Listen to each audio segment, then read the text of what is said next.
तो आइए चलते हैं मौजू के असल हिस्से की जानिब। मुअज़्ज़िज़ दोस्तों, सन 1933 में यूरोप में यहूदियों की आबादी 90 लाख से ज्यादा थी। यूरोप के बेशतर यहूदी ऐसे मुल्कों में रहते थे जिन पर दूसरी जंग अजीम के दौरान नाजी जर्मनी ने या तो कब्जा कर लिया या फिर उन्हें अपने जेरे असर कर लिया। जर्मन और उनके इत्तेहादियों ने सन 1945 तक यूरोप के हर 3 में से तकरीबन 2 यहूदियों को हलाक किया।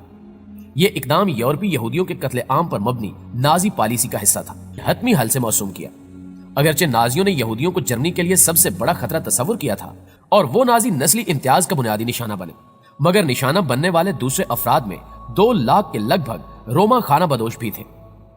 जर्मन नस्ल से ताल्लुक रखने वाले जहनी और जिस्मानी तौर पर माजूर कम से कम 2 लाख अफराद भी जो इदारों की तर्ज पर कायम मराकज में रिहाइश पजीर थे, यूथेनेसिया प्रोग्राम या रहमदिलाना मौत के नाम पर हलाक कर दिए गए। होलोकास्ट यहूदियों से मुतल्लिक दूसरी जंग अजीम के दौरान सबक आमोज वाकयात का एक मजमुआ है। यहूदी वो कौम है जिनके बारे में दुनिया के किसी कोने में कोई अच्छी राय नहीं पाई जाती। शेक्सपियर जैसे ड्रामा निगार ने भी शायलाक नामी सूदखोर और नंगे इंसानियत किरदार को यहूदी मजहब का पैराहन पहना है। कुरान मजीद ने यहूदियों पर जो सबसे बड़ा इल्जाम धरा है वो कातलीन अंबिया अलैहिस्सलाम है, और हद तो यह है कि इन यहूदियों ने मोशने इंसानियत हजूर अकरम सल्लल्लाहु अलैहि वसल्लम के इरादे कत्ल से भी दरेग न किया।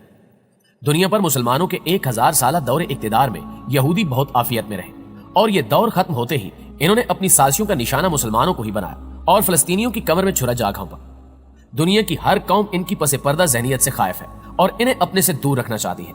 इसलिए मगरबी अक़वाम ने इन्हें अपने यहाँ जगह देने की बजाय मुसलमानों के सरों पर लात थोपा है। मुअज़्ज़िज़ दोस्तों, यहूदियों की ज़हनियत, इनकी तारीख, इनके अकायद और इनका अंजाम इस कुरानी आयत का मिस्ताक है कि हमने इन पर जिल्लत और मस्किनत मुसल्लत कर दी है। होलोकास्ट यूनानी अल्फाज से माखूज एक मुरक्कब है जिसका मतलब मुकम्मल तौर पर नजर आतिश कर देना है। इससे मुराद यहूदियों का यह दावा है कि कमोबेश 60 लाख यूरोपी बनी इसराइलियों को दूसरी जंग अजीम के दौरान कत्ल किया गया, जिसका इल्जाम नस्ल कुशी के ज़िमन में नाजी जर्मनों पर लगाया जाता है। कुछ मुहक्किकीन के नजदीक होलोकास्ट से मुराद सिर्फ यहूदी मकतूलीन ही नहीं है, बल्कि वो तमाम मकतूलीन जंग अजीम सानी हैं जो इत्तेफाकी कत्ल नहीं हुए, बल्कि जिन्हें नाजियों ने किसी प्रोग्राम के तहत बाकायदा से कत्ल किया, जिनमें दूसरी अक़वाम के चीदा चीदा लोग, मजहबी रहनुमा, जंगी कैदी, हम जिनसियत के दौरान माजूर होने वाले मर्द और दीगर अस्करी और सियासी मुखालफिन भी शामिल हैं। इस तारीफ के तहत होलोकास्ट के मकतूलीन की तादाद 1 करोड़ तक जा पहुंचती है। इन दोनों आरा में कौन सी करीने कयास है? यहूदी सच बोलते हैं या दीगर मुहक्किकीन? और क्या यहूदियों ने दुनिया की हमदर्दियां हासिल करने के लिए, खुद को मजलूम साबित करने के लिए दूसरे मकतूलीन को भी अपना तो नहीं बना लिया? ये अल्लाह ताला ही बेहतर जानता है। सयूनियों के मुताबिक जंग अजीम दोम के सालों कबल से यहूदियों को सिविल सोसाइटी से नाबूद करने की मंसूबा बंदियां हो रही थी। 1930 की दहाई में ऐसे ऐसे कवानीन बनाए गए कि आहिस्ता आहिस्ता यहूदियों के मुआशी, मुआशरती और कानूनी हकूक मान पड़ने लगे और उन्हें जर्मन यूरोपीय मुआशरे में तनहा किया जाने लगा। इन कवानीन का मकसद यूरोप को गैर यूरोपियों से पाक करना था। मुअज़्ज़िज़ दोस्तों, सन 1933 में कवानीन का एक मजमुआ मंजूर किया गया जिसके मुताबिक अहम इलाके और अहम मनासिब यहूदियों से खाली करा लिए गए। चुनांचे ज़रई फार्मों में यहूदी मज़ाहिरीन से लेकर कचहरियों में यहूदी वकला और यहूदी जजों तक को बाहर निकाल दिया गया और इन्हें बुरी तरह मारा पीटा गया। स्कूलों, कॉलेजों और अखबारात के दफातर और मुख्तलिफ तंजीमों में से भी इन्हीं कवानीन के तहत यहूदियों का इखराज अमल में आया। सन 1935 में हिटलर ने एक तकरीर के जरिए यहूदियों को रह सहित तमाम सिविल हकूक से भी महरूम कर दिया। इस मकसद की खातिर ऐसे कैंप्स बनाए गए जहां यहूदियों को गुलाम बनाकर ले जाया जाता और उनसे इतनी मुशक्कत कराई जाती कि वो थका थका कर या फिर बीमार होकर और भूखे रखकर मार दिए जाते। बच जाने वालों पर तिब्बी तजुर्बात करके उन्हें माजूर कर दिया जाता और फिर उन्हें मौत की आगोश में पहुंचा दिया जाता। इस सब के बावजूद भी अगर कुछ लोग बच जाते तो नाजी जर्मन उन्हें गैस चैम्बरों में डालकर हलाक कर देते। यूरोप के बाज अजायब घरों में नाजी जर्मनों के गैस चैम्बरों की बाकियात अब भी ज़ायरीन के लिए रखी गई हैं। जंग अजीम दोम के दौरान जर्मन नाजियों ने होलोकास्ट के लिए जो इस्तिलाह इस्तेमाल की उसे मुराद यहूदियों के मसले का आखिरी हल था। यह इस्तिलाह जर्मन जुबान से मुतल्लिक थी। सयूनी तारीखदानों के मुताबिक जर्मनी का हर इदारा यहूदियों के इतने बड़े कत्ल के प्रोग्राम में मुलविस था। जर्मन वजारत दाखिला और मसीही चर्चेज ने यहूदियों का पैदाइशी रिकॉर्ड दिया और इस बात का तायुन किया गया कि कौन कौन सी बस्ती में कौन कौन यहूदी है। जर्मन महकमा डाक ने वो खतूत मुतलका हुकाम तक पहुंचाए और जर्मन वजारत खजाना ने यहूदियों की जायदादों की तफसीलात मुहैया की। जर्मन कारोबारी इदारों ने यहूदी ताजरों, यहूदी मुलाजमों और यहूदी मजदूरों के बारे में जामे मालूमात फ्राहम की।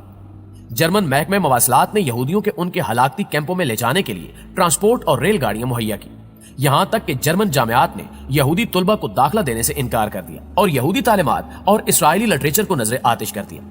नाज़रीन ग्रामी, यहूदियों का कत्ले आम उन तमाम इलाकों में हुआ जो नाजी जर्मनों के जेर कब्जा थे, जहां अब कमोबेश 35 यूरोपीय ममालिक की सल्तनतें कायम हैं। इससे कबल यहां यहूदियों की बस्तियां आबाद थी और सन 1939 में 7 मिलियन यहूदी नफूस यहां हंसते बसते घरों में आबाद थे, जिनमें 5 मिलियन को यहां कत्ल कर दिया गया। पोलैंड और रूस में कत्ल होने वाले यहूदियों की तादाद इसके अलावा है। इस दौरान फ्री मैसन्स को भी गिरफ्तार करके हलाकती कैंपों में भेजा गया। हिटलर का पुख्ता नजरिया था कि फ्री मैसनरीज भी यहूदियों में से हैं। चुनांचे इन कैंपों में उन्हें जबरदस्ती सुर्ख कपड़े पहनाए जाते और 1 लाख से 2 लाख की तादाद में उन्हें इन हलाकती कैंपों में नाजियों ने कत्ल किया। नाजी जर्मन जिन जिन इलाकों को फतह करते वहां से यहूदियों को खत्म करते जाते, यहां तक कि जब पोलैंड को फतह किया गया तो इतनी बड़ी तादाद में यहूदियों को कत्ल करना आसान न था। चुनांचे तवील गौर एवज के बाद कम वक्त और कम लागत में कत्ल करने के लिए जहरीली गैस इस्तेमाल की गई। पोलैंड की सरजमीन कत्ल यहूद की बहुत बड़ी अमीन है। 6 हलाकती कैंपों से शुरू होने वाले होलोकास्ट के पोलैंड समेत मकबूजा ममालिक में 15,000 से ज्यादा कैंप बन गए। इन कैंपों में यहूदियों से बदतरीन मुशक्कत ली जाती और फिर जरूरत खत्म होने पर उन्हें कत्ल कर दिया जाता, जबकि बेशुमार यहूदी दौरान मुशक्कत ही दम तोड़ देते। प्यारे दोस्तों, शुरू में ये कैंप शहरों से बाहर थे, लेकिन ट्रांसपोर्ट के वसी इखराजात के बायस बाद में इन कैंपों को यहूदी आबादियों के करीब ही मुंतकिल कर दिया गया। इससे शदीद तर हालात रूस के मफ्तूहा इलाकों में भी पेश आए। यहाँ यहूदियों को जिंदा भी जलाया गया और जब गोली मारने और जिंदा जलाने का सामान मुयस्सर न आया या उसे महंगा करना तस्वुर कर लिया गया तो लाखों यहूदियों को रूस के शदीद तरीन ठंडे इलाकों में बेआब गया और तनहा छोड़ दिया गया और ये लोग यकबस्ता और जानलेवा ठंडी हवाओं से जिंदगी की बाजी हार गए। इस सब के बावजूद 1941 के आखिर तक रूस के सिर्फ 15% यहूदी मारे गए थे। इस रफ्तार को तेज करने के लिए एक बार फिर वसी पैमाने पर जहरीली गैसों का तजुर्बा किया गया और जाहिर है ये तजुर्बा शहरी इलाकों में मुमकिन नहीं था। चुनांचे इसके लिए शहर से बाहर बहुत बड़ी बड़ी जगह बनाई गई, जहां यहूदी नस्ल को नेस्तो नाबूद करने का अमल सालों तक दोहराया जाता रहा। यहूदियों ने इस सारे जुल्म सितम के खिलाफ आवाज भी बुलंद की, लेकिन बेसूद। कुछ कैंपों में नौजवान यहूदियों ने हथियार तक भी उठाए, लेकिन नाजी जर्मन उस वक्त पूरी दुनिया से कंट्रोल न होने वाला ताकत का तूफान था, तो यहूदी उससे कैसे जान छुड़ा सकते थे।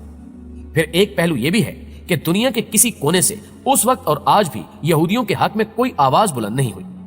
मुअज़्ज़िज़ दोस्तों, तारीख गवाह है कि यहूदी कौम ने जिस बर्तन में खाया उसी में सुराख किया। हर कौम को डसने की कोशिश की, हर ग्रोह को ब्लैकमेल किया, दौलत की खातिर इंसानियत को दांव पर लगाया। दूसरी जंग अजीम के इस अलमनाक पहलू का दूसरा तारीख तरीन रुख यह है कि जंग अजीम के दोनों मुतहारिफ फरीकों को सरमाया फराहम करने वाली बहुत बड़ी फर्म यहूदियों की ही मिल्कियत थी। यहाँ कि क्या यहूदी अपने हम मजहब बल्कि हम नस्ल रिश्तेदारों पर बेपनाह जुल्म होता देखकर सरमाए की फराहमी बंद नहीं कर सकते थे। करीब था कि यहूदियों की नस्ल ही कुरअ अर्ज़ से नाबूद हो जाती, लेकिन अल्लाह ताला ने कत्ले अंबिया, नाशुक्री, जिल्लत व मस्किनत और इबरत के इस निशान को क़यामत तक बाकी रखना है। शायद इसी हिकमत के तहत मशीयत इज़्दी ने इन्हें फलस्तीन में आर्जी जगह दी ताकि इनकी नस्ल क़यामत तक बाकी रहे। अगर इनमें थोड़ी सी अकल होती तो इस जगह को गनीमत समझकर अमन और सुकून से रह लेते। फलस्तीनियों ने इन्हें खा तो नहीं जाना था, लेकिन हैरत है इनकी दानिश पर कि अपने ही मेजबानों पर आज भी इन्होंने अरसा हयात तंग कर रखा है। हम चढ़ते हुए सूरज के पीछे उस दिन को आंखों से देख रहे हैं कि सरजमीन फलस्तीन एक बार फिर अपने हकीकी वारसों के कब्जे कुदरत में होगी और यहूदी अपनी बदअमालियों के बायस एक बार फिर दुनिया में जिल्लत व मस्किनत का निशाने इबरत होंगे इंशाअल्लाह ताला। जी तो मुअज़्ज़िज़ दोस्तों, आज की वीडियो आपको कैसी लगी कमेंट करके हमें भी जरूर बताइएगा। इंशाअल्लाह आपसे मुलाकात होती है अगली वीडियो में, तब तक अपना ख्याल रखिएगा। अल्लाह निगहबान।